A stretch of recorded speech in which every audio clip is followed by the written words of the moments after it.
Hi, hello ನನ್ನ ಸ್ನೇಹಿತರೆ. ಎಲ್ಲರೂ ಹೇಗಿದ್ದೀರಾ? ಎಲ್ಲರೂ ತುಂಬಾ ಚೆನ್ನಾಗಿದ್ದೀರಾ ಅಂತ ಭಾವಿಸ್ತಾ ಇದ್ದೀನಿ. ನಾನು ಕೂಡ ತುಂಬಾ ಚೆನ್ನಾಗಿದ್ದೀನಿ. ಬನ್ನಿ, ಇವತ್ತು ಉತ್ತರ ಕರ್ನಾಟಕದ ಸ್ಪೆಷಲ್ ಜೋಳದ ರೊಟ್ಟಿ ಮತ್ತು ಹೆಸರು ಕಾಳು ಪಲ್ಯನ ಹೇಗೆ ಮಾಡ್ಕೊಳ್ಳೋದು ಅಂತ ತೋರಿಸ್ತಾ ಇದ್ದೀನಿ. ನಾನಿಲ್ಲಿ 1 ಕಪ್ ಆಗುವಷ್ಟು ಹೆಸರು ಕಾಳನ್ನು ಕ್ಲೀನ್ ಮಾಡಿ ಇಟ್ಕೊಂಡಿದ್ದೀನಿ. ಮತ್ತು 1 ಕಪ್ ಈರುಳ್ಳಿ, 1 ಕಪ್ ಟೊಮ್ಯಾಟೊ, ಒಂದು 7ರಿಂದ 8 ಹಸಿಮೆಣಸಿನ್ಕಾಯಿ, ಮತ್ತು ರುಚಿಗೆ ತಕ್ಕಷ್ಟು ಉಪ್ಪು, ಸ್ವಲ್ಪ ಅರಿಶಿನ, ಜೀರಿಗೆ, ಕೊತ್ತಂಬರಿ ಮತ್ತು ಬೆಳ್ಳುಳ್ಳಿ, ಕರಿಬೇವು ತೊಗೊಂಡಿದ್ದೀನಿ. ಮತ್ತು ಒಗ್ಗರಣೆಗೆ ಬೇಕಾಗುವಷ್ಟು ಎಣ್ಣೆನ ಬಳಸ್ತಾ ಇದ್ದೀನಿ. ಬನ್ನಿ, ಇವಾಗ ಹೇಗೆ ಮಾಡ್ಕೊಳ್ಳೋದು ಅಂತ ತೋರಿಸ್ಕೊಡ್ತಾ ಇದ್ದೀನಿ. ನಾನಿಲ್ಲಿ ಒಂದು ಕುಕ್ಕರ್ನ ಕಾಯೋದಕ್ಕೆ ಇಟ್ಕೊಂಡಿದ್ದೆ. ಕುಕ್ಕರ್ ಫುಲ್ಲು ಡ್ರೈ ಆಗಿರಬೇಕು. ಕುಕ್ಕರ್ ಕಾದ ನಂತರ ಅದಕ್ಕೆ ನಾವು ತೊಗೊಂಡಿರುವಂತಹ ಹೆಸರು ಕಾಳುಗಳೇನಿತ್ತಲ್ಲ ಅದನ್ನು ಹಾಕ್ಕೊಂಡು ಚೆನ್ನಾಗಿ ಫ್ರೈ ಮಾಡ್ಕೊಳ್ಬೇಕು. ನೋಡ್ತಾ ಇದ್ದೀರಲ್ಲ, ಆದಷ್ಟು ಫ್ಲೇಮ್ನ ಲೋ ಫ್ಲೇಮಲ್ಲೇ ಇಟ್ಕೊಳ್ಳಿ, ಬಿಕಾಸ್ ಸೀದೋಗೋ ಚಾನ್ಸಸ್ ಇರುತ್ತೆ. ಹಾಗಾಗಿ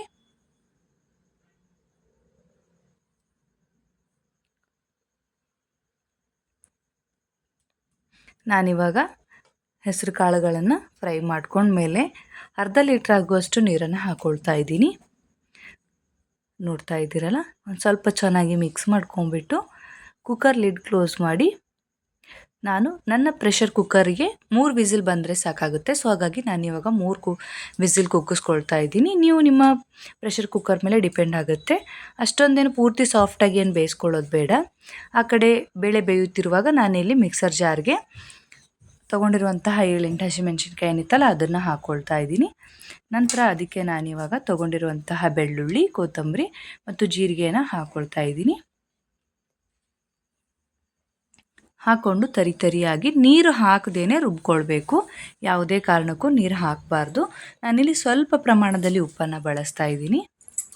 ಯಾವುದೇ ಕಾರಣಕ್ಕೂ ನೀರನ್ನು ಹಾಕದೇನೆ ತರಿಯಾಗಿ ರುಬ್ಕೊಳ್ಬೇಕು. ನೋಡ್ತಾ ಇದ್ದೀರಲ್ಲ, ನಾನು ತೋರಿಸ್ತಾ ಇದ್ದೀನಿ ನಿಮಗೆ. ಈ ಥರ ರುಬ್ಕೊಂಡ್ರೆ ಸಾಕಾಗುತ್ತೆ. ಇದನ್ನು ಎತ್ತಿಟ್ಕೊಳ್ತಾ ಇದ್ದೀನಿ. ಕುಕ್ಕರ್ ಫ್ಲೇಮ್ನ ಆಫ್ ಮಾಡಿಬಿಟ್ಟು ನಾನಿವಾಗ ಬೇಳೆ ಬೆಂದಿದೆಯಾ ಇಲ್ಲ ಅಂತ ಚೆಕ್ ಮಾಡ್ತಾ ಇದ್ದೀನಿ. ನೋಡ್ತಾ ಇರ್ಬೋದು ನೀವು, ಬೇಳೆ ಎಕ್ಸಾಕ್ಟ್ ಈ ಥರ ಬಂದರೆ ಸಾಕಾಗುತ್ತೆ. ಪೂರ್ತಿ ಹಣ್ಣಾಗಿ ಕುದಿಯೋದೇನು ಬೇಡ, ಇಷ್ಟಾದರೆ ಸಾಕು. ನಾನಿಲ್ಲಿ ಒಂದು ಕಡಾಯಿ ತೊಗೊಂಡಿದ್ದೆ, ಅದಕ್ಕೆ ನಾನಿವಾಗ ಎಣ್ಣೆನ ಹಾಕ್ಕೊಳ್ತಾ ಇದ್ದೀನಿ. ಎಣ್ಣೆ ಕಾದ್ಮೇಲೆ ತೊಗೊಂಡಿರುವಂತಹ ಈರುಳ್ಳಿ ಏನಿತ್ತಲ್ಲ ಅದನ್ನು ಹಾಕ್ಕೊಳ್ತಾ ಇದ್ದೀನಿ. ಈರುಳ್ಳಿ ಸ್ವಲ್ಪ ಗೋಲ್ಡನ್ ಕಲರ್ ಚೇಂಜಸ್ ಆಗೋವರೆಗೂ ಫ್ರೈ ಮಾಡ್ಕೊಳ್ಬೇಕು. ಒಂದು ಸ್ವಲ್ಪ ಲೈಟಾಗಿ ಕಲರ್ ಚೇಂಜ್ ಆದರೂ ತೊಂದರೆ ಇಲ್ಲ. ಸಾಫ್ಟ್ ಟೆಕ್ಸ್ಚರ್ ಬರೋವರೆಗೂ ಫ್ರೈ ಮಾಡ್ಕೊಳ್ಬೇಕು. ನೋಡ್ತಾ ಇದ್ದೀರಲ್ಲ, ನಾನಿವಾಗ ತೊಗೊಂಡಿರುವಂತಹ ಕರಿಬೇವುಗಳ ಎಲೆ ಇತ್ತಲ್ಲ ಅದನ್ನು ಹಾಕ್ಕೊಳ್ತಾ ಇದ್ದೀನಿ.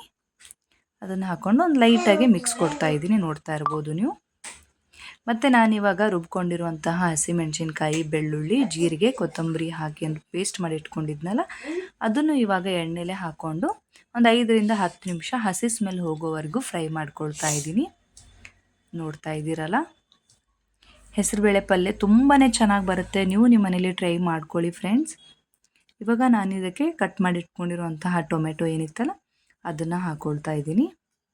ಹಾಕ್ಕೊಂಡು ಒಂದು 2ರಿಂದ 3 ನಿಮಿಷ ಬೇಯಿಸ್ಕೊಳ್ಬೇಕು. ಟೊಮೆಟೊ ಸ್ವಲ್ಪ ಸಾಫ್ಟ್ ಬರೋವರೆಗೂ ಬೇಯಿಸ್ಕೊಳ್ಬೇಕು.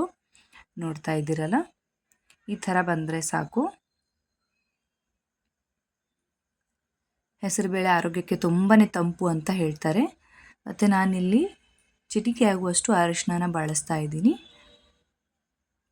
ನೋಡ್ತಾ ಇದ್ದೀರಲ್ಲ, ಮತ್ತು ನಾನಿಲ್ಲಿ ಆವಾಗಲೇ ರುಬ್ಬಬೇಕಾದ್ರೇ ಸ್ವಲ್ಪ ಉಪ್ಪನ್ನು ಹಾಕ್ಕೊಂಡಿದ್ದೆ.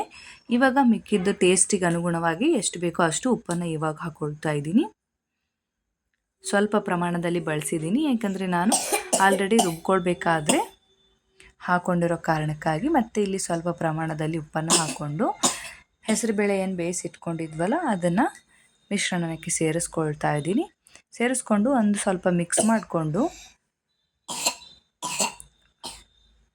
ಚೆನ್ನಾಗಿ ಒಂದು 2ರಿಂದ 3 ನಿಮಿಷ ಮಿಕ್ಸ್ ಮಾಡಿ ಕುದಿಯೋದಕ್ಕೆ ಇಟ್ಕೊಳ್ತಾ ಇದ್ದೀನಿ. ಒಂದು ಲಿಡ್ಡನ್ನು ಕ್ಲೋಸ್ ಮಾಡಿ 5 ಮಿನಿಟ್ಸ್, ಮಿನಿಮಮ್ 5 ಮಿನಿಟ್ಸ್ ಬೇಯಿಸ್ಕೊಳ್ಬೇಕು. ನೋಡ್ತಾ ಇದ್ದೀರಾ, ನಾನಿಲ್ಲಿ ಒಂದು ಲಿಡ್ ಕ್ಲೋಸ್ ಮಾಡಿ 5 ಮಿನಿಟ್ಸ್ ಬೇಯಿಸ್ಕೊಂಡಾದಮೇಲೆ ತೋರಿಸ್ತಾ ಇದ್ದೀನಿ. ನೋಡಿ ಎಷ್ಟೊಂದು ಚೆನ್ನಾಗಿ ಬಂದಿದೆ ಅಂತ. ಈ ಥರ ಬಂದರೆ ನಮ್ಮ ಹೆಸರು ಕಾಳು ಪಲ್ಯ ರೆಡಿ ಅಂತಲೇ ಅರ್ಥ. ಇದು ಉತ್ತರ ಕರ್ನಾಟಕದ ಒಂದು ಕಡೆ ತುಂಬಾ ಫೇಮಸ್ ಅಂತಲೇ ಹೇಳ್ಬೋದು. ನೋಡ್ತಾ ಇದ್ದೀರಲ್ಲ, ಸಖತ್ ಟೇಸ್ಟಿಯಾಗಿ ಬರುತ್ತೆ ಮತ್ತು ಸಿಂಪಲ್, ಅತಿ ಫಾಸ್ಟಾಗಿನೂ ಮಾಡ್ಕೊಳ್ಬಹುದು. ಯಾವುದೇ ಮಸಾಲೆ ಇಂಗ್ರೀಡಿಯೆಂಟ್ಸ್ ಬಳಸ್ಕೋಬೋದು. ನಾನಿವಾಗ ರೊಟ್ಟಿ ಮಾಡೋದನ್ನು ಹೇಳ್ಕೊಡ್ತಾ ಇದ್ದೀನಿ. ಇದು ಉತ್ತರ ಕರ್ನಾಟಕದ ಫಸ್ಟ್ ಸ್ಪೆಷಲ್ ರೆಸಿಪಿ ಅಂತಲೇ ಹೇಳ್ಬೋದು. ಇಲ್ಲಿ ಜೋಳದ ರೊಟ್ಟಿ ಹೇಗೆ ಮಾಡ್ಕೊಳ್ಳೋದು ಅಂತ ಹೇಳ್ಕೊಡ್ತಾ ಇದ್ದೀನಿ. ನಾನಿಲ್ಲಿ ಹಿಟ್ಟು ಎಷ್ಟು ಬೇಕೋ ನಾನು ಡೀಟೇಲಾಗಿ ವೀಡಿಯೋನ ನಾನು ಮತ್ತೊಂದು ಜೋಳದ ರೊಟ್ಟಿದು ಮಾಡ್ತೀನಿ. ಬಟ್ ಇದು ಸ್ವಲ್ಪ ಶಾರ್ಟ್ ಆ್ಯಂಡ್ ಸ್ವೀಟ್ ಆಗಿರಲಿ ಅಂತ ನಾನಿಲ್ಲಿ ಜೋಳದ ರೊಟ್ಟಿ ಮಾಡೋದಕ್ಕೆ ತೋರಿಸ್ತಾ ಇದ್ದೀನಿ. ನಮಗೆ ಎಷ್ಟು ಪ್ರಮಾಣದಲ್ಲಿ ಹಿಟ್ಟು ಬೇಕೋ ಅಷ್ಟು ಪ್ರಮಾಣಕ್ಕೆ ಹಿಟ್ಟು ತೊಗೊಳ್ತಾ ಇದ್ದೀನಿ. ನಂತರ ಇಲ್ಲಿ ನೀರು ಕಾಯೋದಕ್ಕೆ ಇಟ್ಕೊಂಡಿದ್ದೀನಿ. ಇದನ್ನು ನಾವು ಜಿಗಿ ಹಾಕೊಳ್ಳೋದು ಅಂತ ಹೇಳ್ತೀವಿ. ಯಾಕೆಂತಂದರೆ ಹಿಟ್ಟು ಬೀಸಿ ಸುಮಾರು ದಿವಸ ಅಂದರೆ ನಾವು 15 to 20 ಡೇಸ್ ಆಗುವಷ್ಟು ಅಥವಾ 1 ಮಂತಿಗೆ ಆಗುವಷ್ಟು ಹಿಟ್ಟನ್ನು ಒಮ್ಮೆ ಬೀಳ್ಸ್ಕೊಂಬರೋದ್ರಿಂದ ಜಿಗಿ ಹೋಗುತ್ತೆ ಅನ್ನೋ ಕಾರಣಕ್ಕೆ ಹರಿಬಾರ್ದು. ರೊಟ್ಟಿ ದಂಡಿ ಏನು ಬರುತ್ತಲ್ಲ ಕೊನೆಗೆ ಅದು ಕಟ್ಟಾಗಿ ಸೀಳು ಬರಬಾರ್ದು ಅನ್ನೋ ಕಾರಣಕ್ಕೆ ನಾವು ಈ ಥರ ಬಿಸಿ ನೀರು ಕಾಯಿಸಿ, ನಾರ್ಮಲ್ ವಾಟ್ರ್ ಇರುತ್ತಲ್ಲ ಅದನ್ನು ಈ ಥರ ಕುದಿ ಬರೋವರೆಗೂ ಕಾಯಿಸ್ಕೊಂಡು ಅದನ್ನು ಇವಾಗ ನಾನು ನೀರನ್ನು ಹಿಟ್ಟಿಗೆ ಮಿಕ್ಸ್ ಮಾಡ್ಕೊಳ್ತಾ ಇದ್ದೀನಿ. ನೋಡ್ತಾ ಇರ್ಬೋದು ನೀವು. ಕುದಿ ಬರೋ ನೀರನ್ನು ಮಿಕ್ಸ್ ಮಾಡ್ಕೊಳ್ಳೋದ್ರಿಂದ ಸ್ವಲ್ಪ ಹುಷಾರಾಗೇ ಇರಬೇಕು. ನೋಡ್ತಾ ಇದ್ದೀರಲ್ಲ, ನಾನಿವಾಗ ಹಿಟ್ಟಿಗೆ ಹಾಕ್ಕೊಂಡು ಒಂದು ಸ್ಪೂನಿನ ಸಹಾಯದಿಂದ ಮಿಕ್ಸ್ ಮಾಡ್ಕೊಳ್ತಾ ಇದ್ದೀನಿ.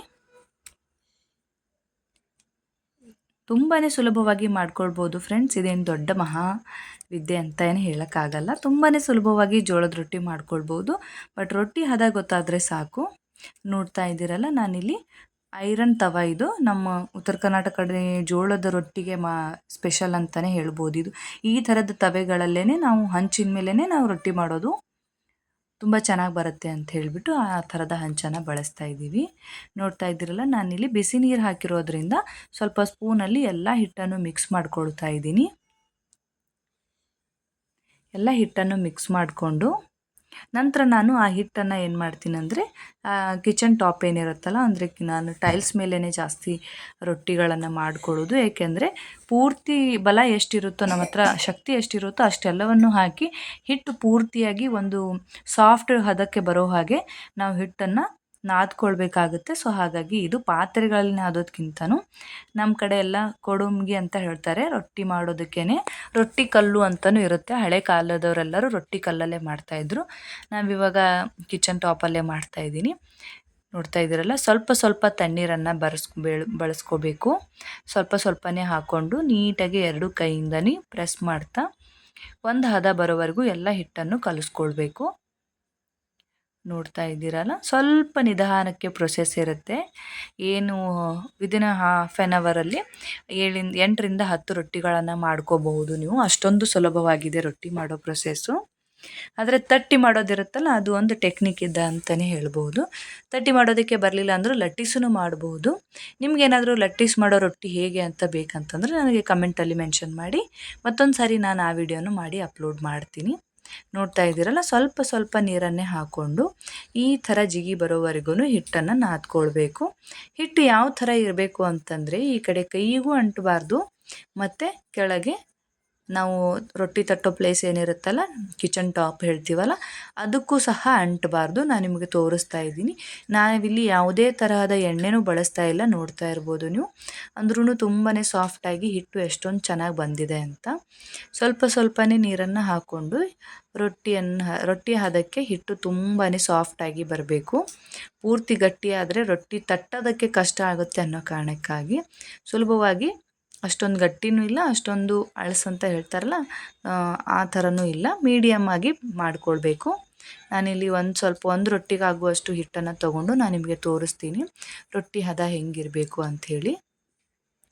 ನೋಡಿ, ಈ ಕಡೆ ಕೈಗೂ ಅಂಟಬಾರ್ದು. ನೋಡ್ತಾ ಇರ್ಬೋದು ನೀವು, ನನ್ನ ಕೈಗೆ ಒಂಚೂರು ಹಿಟ್ಟು ಅಂಟಿಲ್ಲ.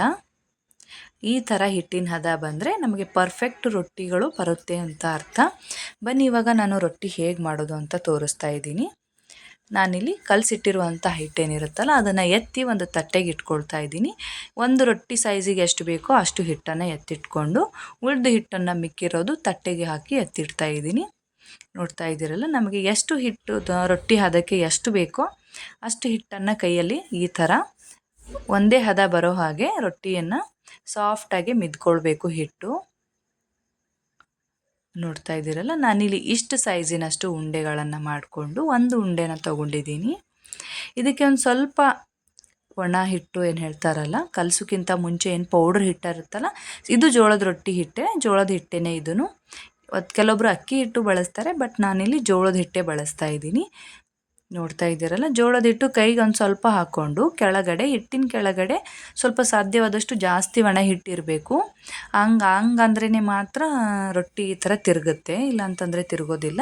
ಆವಾಗವಾಗ ಕೈಗೆ ಒಂದು ಸ್ವಲ್ಪ ಒಣ ಹಿಟ್ಟನ್ನು ಹಚ್ಕೊಳ್ತಾ ಇರಬೇಕು, ಇಲ್ಲಾಂತಂದರೆ ಕೈಗೆ ಹಿಟ್ಟು ತಾಗುತ್ತೆ. ಸೊ ಹಾಗಾಗಿ ಆವಾಗವಾಗ ಸ್ವಲ್ಪ ಹಿಟ್ಟನ್ನು ಹಚ್ಕೊಂಡು ಈ ಥರ ಒಂದೇ ಲೆವೆಲಲ್ಲಿ ಹಿಟ್ಟನ್ನು ಬಡಿತಾ ಹೋಗಬೇಕು. ನೋಡ್ತಾ ಇದ್ದೀರಲ್ಲ, ಇದೊಂದೇ ಟೆಕ್ನಿಕ್, ಇದರಲ್ಲಿ ಮತ್ತೇನು ಟೆಕ್ನಿಕ್ ಇಲ್ಲ. ಯಾವುದೇ ಕಾರಣಕ್ಕೂ ಒಂದು ಚೂರು ಸಹ ರೊಟ್ಟಿಯ ಕೊನೆ ಅಂಚೇನಿರುತ್ತಲ್ಲ ಅದು ಯಾವುದೇ ಕಾರಣಕ್ಕೂ ಸೀಳೋದಿಲ್ಲ. ನೋಡ್ತಾ ಇರ್ಬೋದು ನೀವು, ತುಂಬಾ ಸುಲಭವಾಗಿ ಮಾಡ್ಕೊಳ್ಬೋದು ಫ್ರೆಂಡ್ಸ್. ಬಟ್ ಹಿಟ್ಟಿನ ಹದ ಗೊತ್ತಿದ್ರೆ ಸಾಕು, ಎಂಥವರಾದರೂ ರೊಟ್ಟಿ ಮಾಡ್ಕೊಳ್ಬೋದು. ನೋಡ್ತಾ ಇದ್ದೀರಲ್ಲ, ನಮ್ಮ ರೊಟ್ಟಿ ಇವಾಗ ಪರ್ಫೆಕ್ಟಾಗಿ ರೆಡಿಯಾಗಿದೆ. ಇವಾಗ ನಾನೀಗ ಹಂಚಿನ ಮೇಲೆ ಹಾಕ್ಕೊಳ್ತಾ ಇದ್ದೀನಿ. ಹಂಚು ಪೂರ್ತಿಯಾಗಿ ಕಾಯಬೇಕು ಫ್ರೆಂಡ್ಸ್. ಪೂರ್ತಿಯಾಗಿ ಕಾದ ನಂತರ ನಾನಿವಾಗ ಹಂಚಿನ ಮೇಲೆ ರೊಟ್ಟಿ ಏನಿರುತ್ತಲ್ಲ ಅದನ್ನು ಹಾಕ್ಕೊಂಡಿದ್ದೀನಿ. ಇದಕ್ಕೆ ನಾನಿಲ್ಲಿ ನೀರನ್ನು ಹಚ್ಕೊಳ್ಬೇಕು. ಒಂದು ಕಾಟನ್ ಬಟ್ಟೆ ಏನಿರುತ್ತಲ್ಲ ಅದನ್ನು ನೀರಿನಲ್ಲಿ ಅದ್ದಿ ಈ ಥರ ತೆಳುವಾಗಿ, ಜಾಸ್ತಿ ಏನು ನೀರು ಹಾಕ್ಕೊಳ್ಬಾರ್ದು. ಒಂದು ಸಾರಿ ನೀರಲ್ಲಿ ಬಟ್ಟೆನ ಡಿಪ್ ಮಾಡಿಬಿಟ್ಟು ಅದೇ ಪೂರ್ತಿಯಾಗಿ ಕವರ್ ಮಾಡಿಕೊಂಡ್ರೆ ಸಾಕು. ಈ ಥರ ರೊಟ್ಟಿಗೆ ನೀರನ್ನು ಹಚ್ಕೊಂಡು ಎಲ್ಲ ನೀರು ಆರಿದ ಮೇಲೆ ಸಣ್ಣ ಸಣ್ಣ ಗುಳ್ಳೆ ಬರೋ ಥರ ಕಾಣಿಸುತ್ತಲ್ಲ, ಆ ಥರ ಬಂದಾಗ ರೊಟ್ಟಿಯನ್ನು ಟರ್ನ್ ಮಾಡಿ ಹಾಕ್ಕೊಳ್ಬೇಕು. ನೋಡ್ತಾ ಇದ್ದೀರಲ್ಲ, ನಾನಿಲ್ಲಿ ರೊಟ್ಟಿನ ಹೇಗೆ ಟರ್ನ್ ಮಾಡಿ ಹಾಕ್ಕೊಂಡಿದ್ದೀನಿ ಅಂತ. ತುಂಬಾ ಸುಲಭವಾದ ಪ್ರೊಸೆಸ್ಸಲ್ಲಿ ಮಾಡಿಕೊಟ್ಟಿದ್ದೀನಿ. ನಿಮಗೆ ಪೂರ್ತಿ ಡೀಟೇಲಾಗಿ ಬೇಕು ಅಂತಾದರೆ ನಾನು ಮತ್ತೊಂದು ವಿಡಿಯೋನು ಮಾಡ್ತೀನಿ. ಬಟ್ ಇದು ಹೆಸರು ಕಾಳಿನ ಪಲ್ಯ ಜೊತೆಗೆ ನಾನು ಅಡುಗೆಗೆ ಮಾಡ್ಕೊಳ್ತಿರ್ಬೇಕಾದ್ರೆ ಇರಲಿ ಅನ್ನೋ ಕಾರಣಕ್ಕೆ ನಾನು ಇದನ್ನು ವಿಡಿಯೋನ ಅಪ್ಲೋಡ್ ಮಾಡ್ತಾ ಇದ್ದೀನಿ. ಸೊ ಈ ಥರ ಕೆಳಗೆ ಮೇಲೆ ಎರಡು ಸೈಡು ನೀಟಾಗೆ ರೊಟ್ಟಿ ಬೇಯೋವರೆಗೂ ಬೇಯಿಸ್ಕೊಳ್ಬೇಕು. ಒಂದು ಕಾಟನ್ ಬಟ್ಟೆ ತೊಗೊಂಡು ಈ ಥರ ಅಲ್ಲಲ್ಲಲ್ಲೇ ರೊಟ್ಟಿಗೆ ಪ್ರೆಸ್ ಮಾಡ್ತಾ ಇದ್ದರೆ ಹವೆಯಿಂದ ಮೇಲಿನ ಭಾಗ ಮತ್ತು ಕೆಳಗಿನ ಭಾಗ, ಅಂದರೆ ಪದುರು ಅಂತೇನು ಹೇಳ್ತೀವಲ್ಲ, ಲೇಯರು, ಮೇಲಿನ ಲೇಯರು ಮತ್ತು ಕೆಳಗಿನ ಲೇಯರು ಎರಡು ಸಪ್ರೇಟ್ ಆಗುತ್ತೆ. ಹಾಗಾಗಿ ಪೂರ್ತಿ ತೆಳುವಾಗಿರೋ ರೊಟ್ಟಿ ಆದರೆ ಪೂರ್ತಿ ಟ್ರಾನ್ಸ್ಪರೆಂಟಾಗಿ ಕಾಣುತ್ತೆ. ಆ ಥರ ರೊಟ್ಟಿನ ಮಾಡ್ಕೊಳ್ಬೋದು. ನಿಮಗೆ ಯಾವ ಸೈಜ್ ಬೇಕೋ ಆ ಸೈಜ್ ರೊಟ್ಟಿ ಮಾಡಿ. ಮೊದಲು ಪ್ರಯತ್ನ ಪಡೋರಾದರೆ ಸ್ವಲ್ಪ ದಪ್ಪನೇ ಮಾಡ್ಕೊಳ್ಳಿ, ಏನು ತೊಂದರೆ ಇಲ್ಲ. ಪ್ರಾಕ್ಟೀಸ್ ಮೇಕ್ಸ್ ಮ್ಯಾನ್ ಪರ್ಫೆಕ್ಟ್ ಅಂತಾರಲ್ಲ ಹಾಗೆ, ಬರ್ತಾ ತಾನೇ ತೆಳುವಾಗಿ ಮಾಡ್ಕೊಳ್ಬೋದು. ನೋಡ್ತಾ ಇದ್ದೀರಲ್ಲ ನಮ್ಮದು ಪರ್ಫೆಕ್ಟ್ ಜೋಳದ ರೊಟ್ಟಿ ಹೇಗಾಯಿತು ಅಂತ. ನಾನು ಮಾಡಿರೋ ಜೋಳದ ರೊಟ್ಟಿ ಮತ್ತು ಹೆಸರು ಕಾಳು ಪಲ್ಯ ಹೇಗೆ ಬಂದಿದೆ ಅಂತ ನನಗೆ ಕಮೆಂಟಲ್ಲಿ ಮೆನ್ಷನ್ ಮಾಡಿ. ನೀವು ಕೂಡ ನಿಮ್ಮ ಮನೆಯಲ್ಲಿ ಸಾಧ್ಯವಾದರೆ ಪ್ರಯತ್ನ ಮಾಡಿಕೊಡಿ. ತುಂಬಾ ಸುಲಭವಾಗಿ ಮತ್ತು ಅತ್ಯಂತ ರುಚಿಕರವಾಗಿ ಮನೆಯಲ್ಲೇ ಮಾಡ್ಕೊಳ್ಬಹುದು. ಮಕ್ಕಳು ತುಂಬ ಇಷ್ಟಪಟ್ಟು ತಿಂತಾರೆ, ನೀವು ಇಷ್ಟಪಟ್ಟು ತಿಂತೀರಾ. ಹಾಗಾಗಿ ದಯವಿಟ್ಟು ನಿಮ್ಮ ಮನೆಯಲ್ಲಿ ಟೈಮ್ ಸಿಕ್ಕರೆ, ನಿಮಗೆ ಈ ವಿಡಿಯೋ ಇಷ್ಟ ಆದರೆ ನೀವು ನಿಮ್ಮ ಮನೆಯಲ್ಲಿ ಮಾಡ್ಕೊಳ್ಬಹುದು.